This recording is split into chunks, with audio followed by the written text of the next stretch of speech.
If we say, I want to write well, what do we mean? What do we refer to? Do we refer to an open, extended period of time?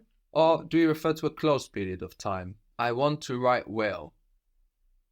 Open. Open, I want to write well. That sounds like generally in life, no?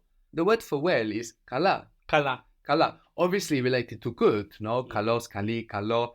And we can feel that in English as well. Sometimes when somebody asks us in English, how are we can reply, I'm well, or we can reply, I'm good. No, in more colloquial English. So, of course, those words are connected. I want to write well. Θέλω να γράφω καλά. Very good. So we're using grafo. We're using a standard, ordinary version of the verb which gives us an open feeling in time. I want to write well. Θέλω να γράφω καλά. If you say, I want to write it well, does anything change? Is it still an open period of time? No. It. Exactly. I want to write it well. We're referring to something specific, so that's a closed period of time. I want to write it well. So how would that be? Θέλω να το γράψω καλά. Θέλω να το γράψω καλά. Good. How would you say, I want you to write it well? Θέλω να το γράψεις καλά. And again, we want more of a r sound than g, no? Θέλω να το γράψεις καλά. Do you remember the word for book? Βιβλίο. Βιβλίο. And how would a book be? Ένα βιβλίο. Ένα βιβλίο. How would you say, I want to write a book?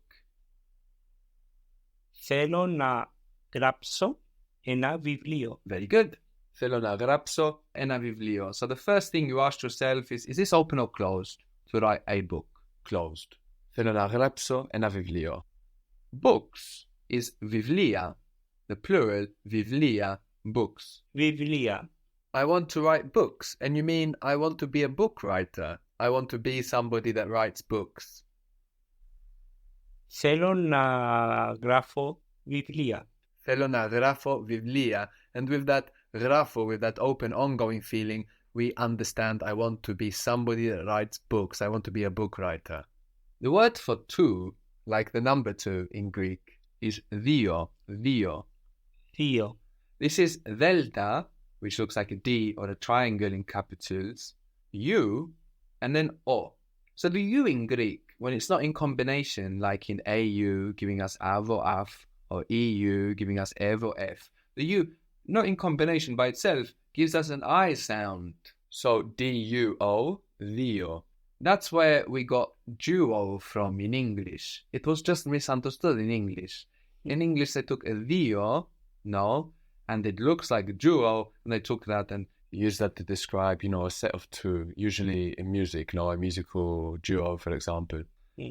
But this is pronounced dio in Greek. Δύο. How would you say, I want to write two books? Θέλω να γράψω δύο βιβλία. Good. Θέλω να γράψω δύο βιβλία. Very good. So this is closed, no? It's not anymore I want to write books, it's I want to write two books. Very good. So we need to look at how we are referring to time. And to understand the code in which we refer to time in Greek, we need to listen. We need to actively listen to how these two different forms are used in context, and there we will really develop a great understanding of how we can switch between these two forms. Now, many courses and course books, and also native speakers, when you ask them, will oversimplify this phenomenon to, oh, you use the alternative form after na or in the future. And that's not the case. That's a gross simplification, which will lead to many confusions later of not understanding why the alternative form is or isn't being used. We want to do what we've been doing here, asking ourselves if we're referring to an ongoing or open period of time, in which case we use the standard verb form, or to a closed period or amount of time, in which case we use the alternative version. And we will always be listening out to see whether Greek agrees with our conclusions about whether something is an open or closed period of time.